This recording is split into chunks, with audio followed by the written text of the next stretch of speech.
السلام علیکم، welcome to my YouTube channel.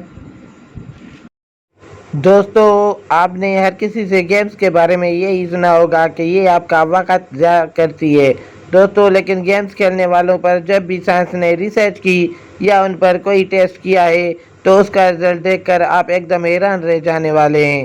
مان لیں ایک وہ انسان ہے جو گیم کھیلتا ہے اور دوسرا وہ ہے جو گیمز نہیں کھیلتا، تو ان میں سے گیمز کھیلنے والے انسان کا دماغ گیمز نہ کھیلنے والے کی نسبت کئی گنا تیز ہوتا ہے، اور یہ بات WHO سے کنفرم ہے۔ گیمز نہ کھیلنے والا انسان کا دماغ گیمز کھیلنے والے سے بھی مقابلہ نہیں کرتا۔ میں یہ بھی مانتا ہوں کہ جو بھی کام ہو، چاہے جتنا بھی اچھا ہو، لیکن آپ اس کو لمٹ سے زیادہ کریں گے تو وہ کام آپ کو نقصان ہی دے گا۔ مثال کے طور پر آپ کسی سے سنتے ہو کہ صحت کے لیے دودھ پینا بہت ہی اچھا ہوتا ہے، اور آپ پانی پینے کی جگہ دودھ استعمال کرنے لگتے ہو، تو یہ سوچ کر کہ اب میری صحت بہت اچھی ہو جائے گی، اور آپ سارا دن دودھ پیتے ہو رہتے ہو، تو یہ چیز آپ کے اسٹرانگ اور دوسرے اعضاء پر بہت ہی بڑا اثر ڈالے گی اور آپ کو کچھ ہی ہفتوں میں بستر پر لٹا دے گی۔ لیکن یہی کام آپ لمٹ میں کرو گے تو اس کا آپ کی صحت پر بہت ہی اچھا فائدہ ہوگا۔ کوئی بھی کام اگر لمٹ کراس کرے گا تو وہ آپ کو نقصان ہی دے گا۔ اور دوستو، گیمز کے ساتھ یہی ایسا ہی ہے، اگر سارا دن آپ گیمز ہی کھیلتے رہتے ہو تو یہ کام آپ کے لیے نقصان دہ ہے۔ اگر آپ گیمز لمٹ میں کھیلتے ہیں تو اس سے جو آپ کو فائدہ ہوگا وہ فائدہ کسی بھی چیز سے نہیں ہو سکتا۔ دوستو، یہ بھی جان لو کہ گیمز کے بارے میں یہ جو غلط فہمی مشہور ہے کہ گیمز کھیلنے سے آپ کی آنکھیں خراب ہو جاتی ہیں، ایسا کسی بھی اسٹڈی میں موجود نہیں ہے، اور آپ یہ جان کر حیران رہ جائیں گے کہ ایک دو گیم سے آپ کی آنکھوں کو کوئی نقصان بھی نہیں ہوتا، اور دوسری طرف گیمز کھیلنے سے آپ کی آنکھیں صحیح ہو جاتی ہیں۔ کئی بار آنکھوں پر ٹیسٹ کرنے سے سائنس نے یہ بتایا ہے کہ آنکھوں کی خراب ہونے کا تعلق ہماری گیم سے بالکل بھی نہیں ہے، بلکہ یہ آپ کی جینز پر ڈیپینڈ کرتا ہے۔ اگر تو آپ کے پیرنٹس کی آنکھیں خراب ہیں تو زیادہ چانسز ہیں کہ جس ایج میں آپ کی پیرنٹس کی آنکھیں خراب ہونا شروع ہوئی تھیں، اسی ایج میں آپ کی آنکھیں بھی خراب ہونا شروع ہو جائیں گی۔ سائنس نے پروو کیا ہے کہ کسی بھی ایک جگہ فوکس سے دیکھنے سے آپ کی آنکھیں امپروو ہوتی ہیں، اور گیمز میں بھی بالکل ایسا ہی ہوتا ہے۔ آپ کو گیمز میں بہت زیادہ فوکس کرنا پڑتا ہے۔ ایک دن آپ اور آپ کا دوست بائک پر کالج جا رہے ہیں اور پورے روڈ پر بہت زیادہ دھند چھایا ہوا ہے۔ اگر آپ گیمز کھیلتے ہوں گے اور آپ کا دوست گیمز نہیں کھیلتا ہوگا تو آپ کی دوست کو دھند کے اندر اچھی طرح نظر نہیں آئے گا، اور دوسری طرف آپ دھند کے اندر بھی کافی حد تک صحیح دیکھ پاؤ گے۔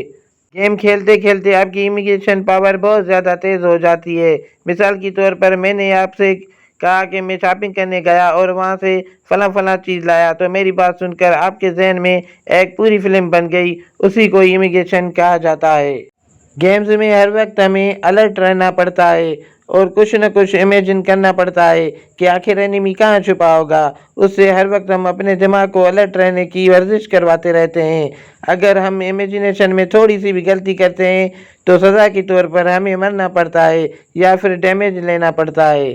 اگر آپ کی امیجن پاور تیز ہو جائے اور زندگی میں کوئی بھی مسئلہ ہوتا ہے تو آپ کا دماغ آٹومیٹک امیجن کرتا ہے اور اس مسئلے کو حل کرنے کے لیے نئے طریقے ڈھونڈ لیتا ہے، اور فائنلی آپ کا دماغ آپ کو طرح طرح کے خیال دیتا ہے کہ اس پرابلم سے کیسے باہر نکلا جا سکتا ہے۔ گیم کھیلتے وقت آپ نے یہ بھی نوٹ کیا ہوگا کہ زیادہ تر گیم میں گرے کلر کا استعمال کیا جاتا ہے، جس سے آپ کی آنکھیں گرے کلر کے مختلف شیڈز میں بڑی آسانی کے ساتھ فرق کر پاتی ہے۔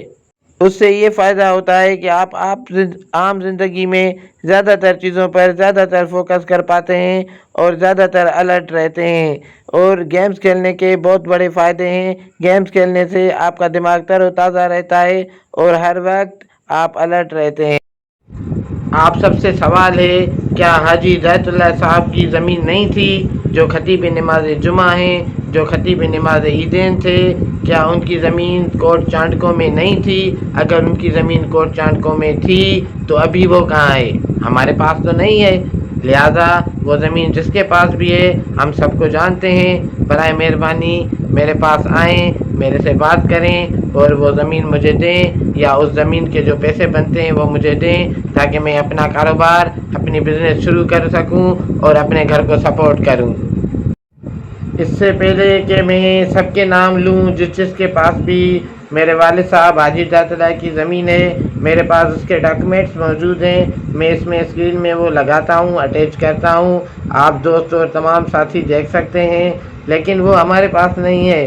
برائے مہربانی جس کے پاس بھی ہے وہ زمین مجھے دیں یا اس کے پیسے مجھے دیں اور اپنی جان چھڑوائیں۔ ہر کسی کو مرنا ہے یار، ہر کسی کو قبر میں جانا ہے، کسی کا حق کھا کر اللہ کو اور اس کے رسول کو کیا منہ دکھائیں گے؟ اس لیے بہتر ہے کہ اپنی حیاتی میں اپنا فیصلہ کر کے جائیں اور اپنی قیامت کا چھٹکارا حاصل کریں۔ یہ ہر مسلمان کا فرض ہے۔ ایسا نہ ہو کہ وہاں پہ آپ کو امام حسین علیہ السلام کو چہرہ دکھانے میں شرمندگی ہو۔ میں موجود ہوں، آپ میرے سے بات کریں، میں حاجی ذات اللہ کا بیٹا ہوں، اس کے نام پہ زمین ہے، وہ مجھے نہیں مل رہی ہے، آپ نے بہت سالوں سے فصل کھائی ہے، لیکن برائے مہربانی اب مجھے وہ زمین یا وہ پیسہ دیں اور اپنی جان چھڑائیں۔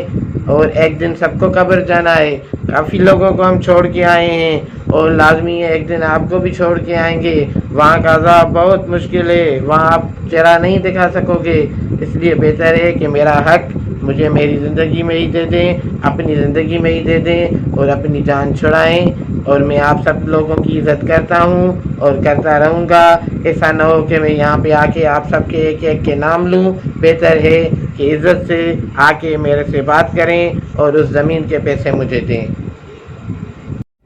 دوستو، کیا آپ جانتے ہیں کہ میرے والد صاحب حاجی ذات اللہ کے نام سے کوٹ چانڈکو میں زمین ہے، جو ہمارے پاس نہیں ہے، یہ ہماری زمین لیکن ہمارے پاس نہیں ہے۔ میں ان کی عزت کرتا ہوں جن کے پاس بھی ہے، اور میرے پاس ان کے لیے باتوں کے دروازے بھی کھلے ہیں، تو ان سے گزارش ہے کہ برائے مہربانی مجھے اپنی زمین واپس کریں یا مجھے اس زمین کے پیسے دیں۔ ایسا نہ ہو کہ باتوں کے دروازے بند ہو جائیں۔ ابھی میرے پاس آپ کے لیے باتوں کے دروازے کھلے ہیں، اور جس کے پاس بھی زمین ہے وہ میرے سے بات کر سکتے ہیں، میں ان کی عزت کرتا ہوں، وہ میرے سے بات کریں اور اس زمین کے پیسے یا وہ زمین مجھے دیں تاکہ میں اپنی بزنس شروع کر سکوں۔ والسلام، خوش رہیں، آباد رہیں۔